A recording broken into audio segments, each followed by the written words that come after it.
Salam, kabar sukacita hari ini bersama kembali dengan saya Pendeta Jeremias Palihema, Gereja Sahabat Indonesia Makassar.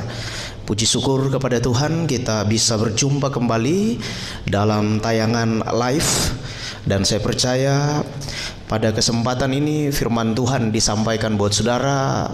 Saya yakin saudara akan diberkati, saudara akan dikuatkan, karena firman Tuhan adalah makanan rohani di setiap kehidupan kita. Hari ini ada beberapa hal yang akan saya bahas untuk menguatkan kita semua dalam menjalani kehidupan di situasi saat ini. Saudara tetap percaya, tetap kuat sampai hari ini. Tuhan Yesus tidak pernah tinggalkan kita. Sampai detik ini Dia selalu menjaga, membuat kita bersuka cita, membuat kita berbahagia dimanapun kita berada. Baik saudara, kita akan baca firman Tuhan dalam Kejadian pasal yang ke-6 ayat 1 hingga ayat yang ke-8. Ketika manusia itu mulai bertambah banyak jumlahnya di muka bumi, dan bagi mereka lahir anak-anak perempuan, maka anak-anak Allah melihat bahwa anak-anak perempuan manusia itu cantik-cantik.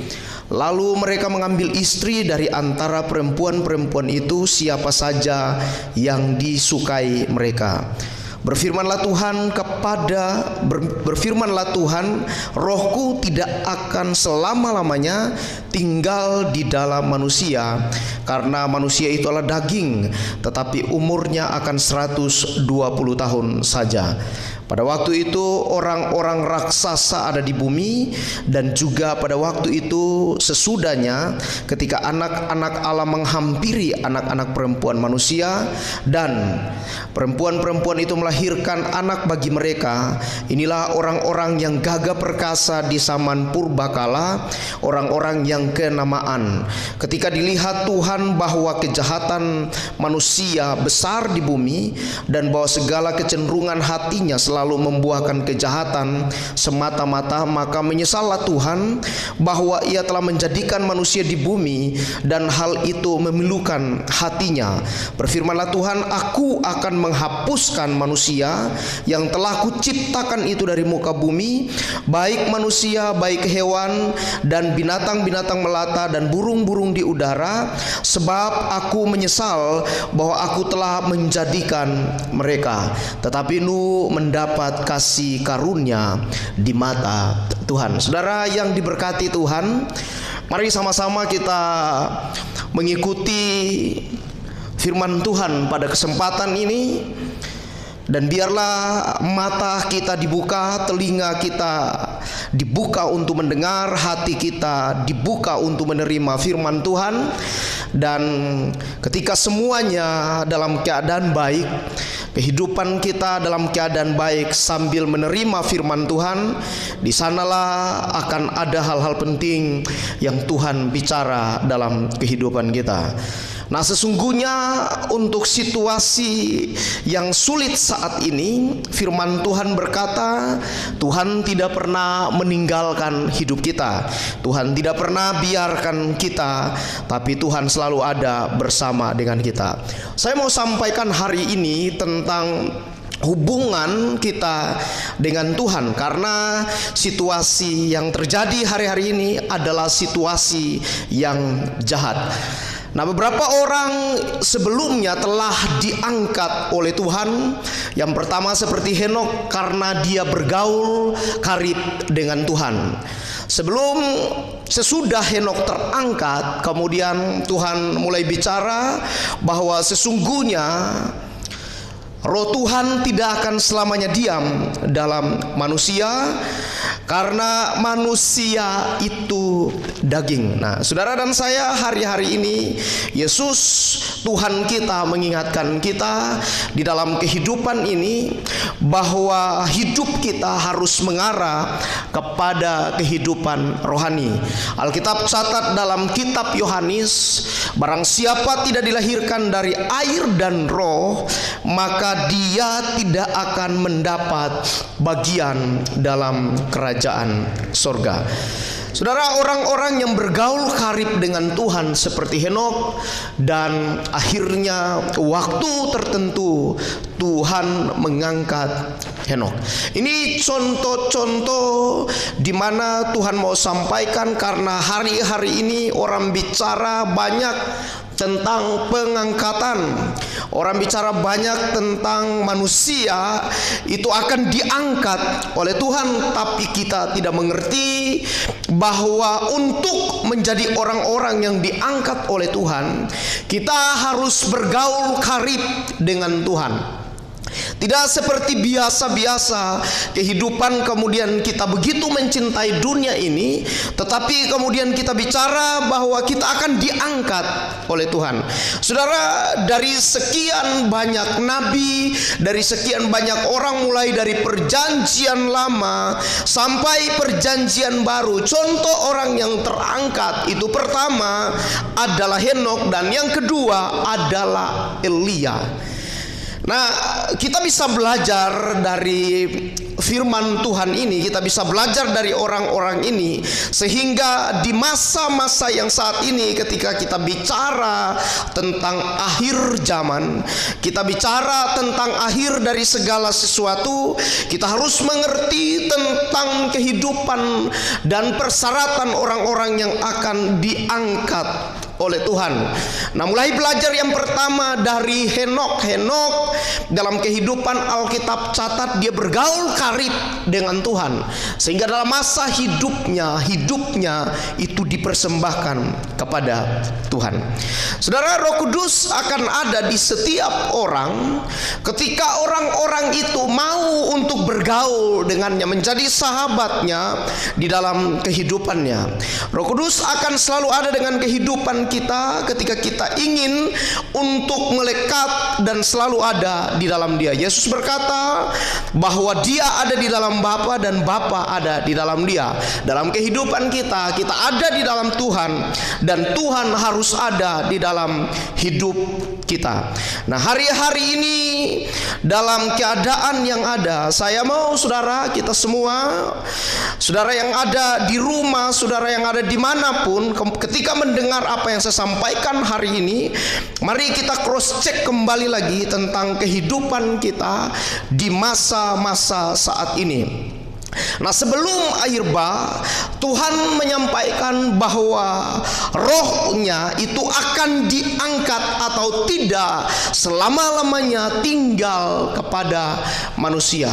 Tapi puji syukur hari-hari ini kita berada pada perayaan tentang kenaikan Tuhan Yesus Kristus, dan Tuhan Yesus berjanji, lebih berguna aku pergi supaya roh itu diturunkan kepadamu atau diutus kepada manusia dan tinggal di setiap kehidupan kita.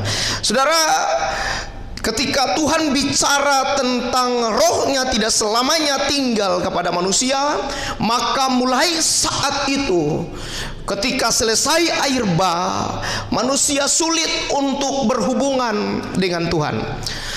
Manusia mulai mencari jati dirinya sendiri, sehingga berpikir untuk membuat sesuatu yang melanggar ketetapan Tuhan, seperti yang dikerjakan oleh Nimrod pada saat itu. Manusia ingin membuat hal-hal untuk kenyamanan kehidupannya dan tidak lagi mengenal Tuhan secara benar. Bersyukur karena Tuhan mengangkat, yaitu Abraham dipilih Tuhan untuk melakukan sesuatu yang besar di dalam kehidupannya, dan janji itu mulai diterapkan Tuhan kepada kehidupannya. Dan sampai hari ini, baik saya dan saudara yang adalah orang-orang bukan keturunan Israel secara jasmani, tapi oleh janji Tuhan kita dinyatakan sebagai keturunan Abraham secara rohani. Nah, saudara, saya mau bicara hari ini karena Alkitab catat bahwa roh Tuhan itu tidak selama-lamanya tinggal dalam manusia. Tapi kemudian kabar baik untuk kita hari ini, bahwa ketika Yesus pergi ke surga, Dia janji roh itu turun di setiap kehidupan kita. Nah, karena roh itu mau tinggal di setiap hidup kita, maka ada beberapa hal yang saya dan saudara harus kerjakan untuk jaminan bahwa roh itu bisa tinggal dalam kehidupan kita.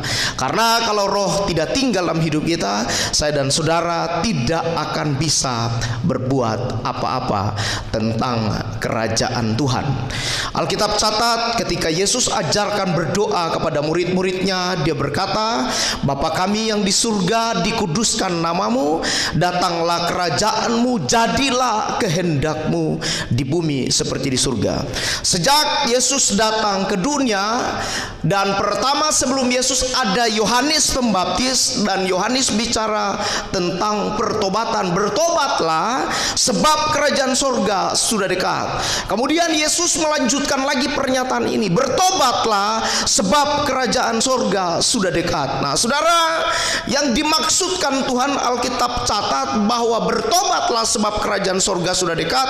Ada waktu tertentu Tuhan berkata dalam Kisah Rasul 1 ayat 8 bahwa kamu akan menerima kuasa kalau Roh Kudus turun ke atas kamu. Nah, saudara, ketika kitab Kejadian berkata Roh Tuhan tidak selama-lamanya tinggal kepada manusia, dan Yesus berjanji bahwa kerajaan surga akan datang kepadamu, itulah kerajaan damai yang diberikan Tuhan, yaitu Roh Kudus yang mau tinggal di setiap kehidupan kita. Nah, siapa kita? Kita adalah manusia jahat, kita adalah orang-orang yang tidak berguna, tetapi kemudian rancangan itu turun buat hidup kita, bahwa roh itu mau tinggal dalam kehidupan kita. Nah, ini berita baik buat kita, anak-anak Tuhan, orang-orang percaya saat ini. Kita harus benar-benar bersyukur kepada Tuhan karena karunia ini diberikan buat hidup kita. Nah, pada zaman Nuh, hanya Nuh yang mendapat kasih karunia dari Tuhan. Dan sekarang kita semua umat manusia, Alkitab catat, barang siapa percaya kepada Yesus, barang siapa percaya dalam nama Yesus, maka dia akan menjadi anak-anak Allah yang maha tinggi. Nah, Roh Kudus sudah diberikan buat hidup kita saat ini. Nah, sekarang saya dan saudara, bagaimana caranya supaya kita bisa hidup sesuai dengan perintah Tuhan? Nah, dalam doa pribadi, berhubung ketika saya mulai berdoa kepada Tuhan dalam kondisi tertentu, Tuhan mulai bicara satu hal penting dalam hidup ini, bahwa di akhir-akhir ini kita harus hidup bergaul dengan Roh Kudus. Kita harus hidup bergaul dengan Tuhan. Kita harus hidup bergaul di dalam kehidupan ini selalu dekat. Hal-hal rohani harus diutamakan dalam hidup kita. Jangan sampai kita terlalu banyak berpikir tentang hal-hal duniawi yang mengakibatkan kita tidak memahami tentang apa yang seharusnya kita lakukan dalam kehidupan ini. Saudara, percayalah bahwa ketika pada waktu sebelum air bah, roh Tuhan diangkat dari manusia, atau Tuhan berkata tidak selama-lamanya tinggal manusia, begitu juga akan terjadi di waktu sekarang ini. Nah, saudara, betapa kita bersyukur kalau roh itu, kalau Tuhan masih mengingatkan kita tentang semua kejahatan kita, tentang semua apa yang kita kerjakan yang bersalah di hadapan Tuhan. Kalau Tuhan masih ingatkan itu, maka saudara harus bersyukur kepadanya, karena itu berarti Dia menyayangi hidup kita. Alkitab catat, barang siapa ku kasihi, ia akan kutegur dan ku ajar. Nah, itu sebabnya kalau ada ajaran dari Tuhan, ada sesuatu yang Tuhan bicara dalam hidup kita, memperbaiki hidup kita, memperbaiki keadaan kita, memperbaiki hati kita, memperbaiki pikiran kita dan kehidupan kita. Alkitab catat, relakanlah hatimu supaya Tuhan mengajar semua dalam kehidupan kita. Saya percaya karena ada beberapa hamba Tuhan besar, dan bahkan ada beberapa orang orang yang mulai menyampaikan situasi yang sulit saat ini kita akan hadapi bukan cuman hari ini, tetapi waktu-waktu yang akan datang ada situasi yang lebih sulit dari sekarang ini yang akan dihadapi oleh anak-anak Tuhan. Yesus yang sudah menjanjikan roh itu kepada hidup kita, dia berkata begini, bahwa roh itu akan menginsafkan kita, roh itu akan menghibur kita. Ketika kita dalam penderitaan, ada penghiburan yang datang dari Tuhan untuk hidup saya dan saudara. Nah saudara, mari jangan hidup santai lagi saat ini. Kemudian kita hanya berpikir tentang hal-hal duniawi. Seharusnya tentang situasi ini saya dan saudara harus menyadari bahwa seperti pada waktu Nuh mulai membuat kapal dan orang-orang mulai menghinanya, dan akhirnya waktu air bah datang, hanya 8 orang yang diselamatkan pada waktu itu. Nah hari-hari ini ada peringatan-peringatan besar yang terjadi dalam hidup ini. Ada wabah yang besar, ada hal-hal yang lain, ada ekonomi yang sangat anjlok pada saat ini. Itu semua mengingatkan kita bahwa dunia ini bukan tempat yang aman untuk saya dan saudara. Jangan lagi kita menjadi orang-orang yang gampangan.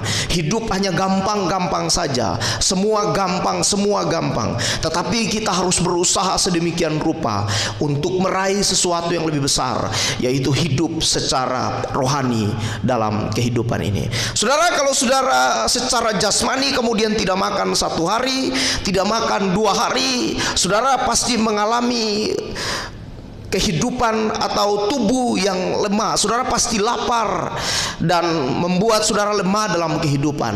Nah, Roh Kudus yang hari-hari ini kemudian tinggal dalam hidup kita, roh yang ada dalam hidup kita, ketika kita tidak beri makan dengan baik, maka kita juga akan lemah. Makanya situasi yang sulit ini dipakai oleh iblis supaya gereja-gereja Tuhan, orang-orang percaya, tidak lagi memberi makan kehidupan rohaninya, dan akhirnya semakin hari semakin lemah, semakin hari tidak bertumbuh di dalam Tuhan, dan membuat rohaninya akan mati. Itu adalah tipu muslihat dari iblis untuk setiap hidup kita, supaya kita tidak hidup sesuai dengan apa yang Tuhan perintahkan. Satu kali waktu semua ini akan diangkat, satu kali waktu semuanya ini akan tidak menyertai hidup kita lagi dalam situasi ini. Yesus berkata bahwa ketika masa itu datang, orang-orang yang percaya itu akan bersama-sama dengan Tuhan.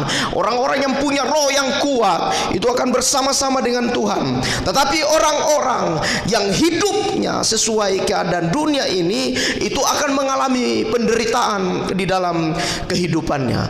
Saudara, selama masa sampai dengan 50 hari bahwa Roh Kudus itu turun kepada kehidupan kita, kita harus percaya bahwa rancangan Tuhan indah dalam setiap kehidupan kita.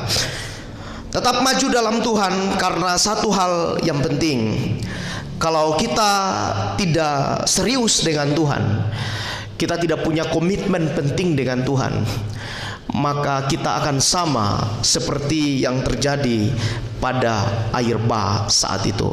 Yesus ingatkan berkali-kali dalam hidup kita, situasi ini harusnya iman kita semakin hari semakin bertumbuh. Harusnya kehidupan kita semakin hari semakin menyembah Tuhan dan mengerti kehendak Tuhan. Ini yang harus ada di setiap hidup kita. Jangan lagi kita hidup seperti orang-orang dunia ini, yang kemudian kepentingannya adalah kepentingan dunia dan bukan kepentingan Tuhan. Tetap hidup sesuai dengan apa yang Tuhan kehendaki, jangan sesuai dengan apa yang dikehendaki manusia. Biarlah Tuhan Yesus yang punya pekerjaan, Tuhan Yesus yang punya kuasa, yang akan menaungi hidup kita, menjaga kita dimanapun kita pergi dan berada. Tuhan Yesus berkati. Sampai jumpa di waktu-waktu yang akan datang. Salam.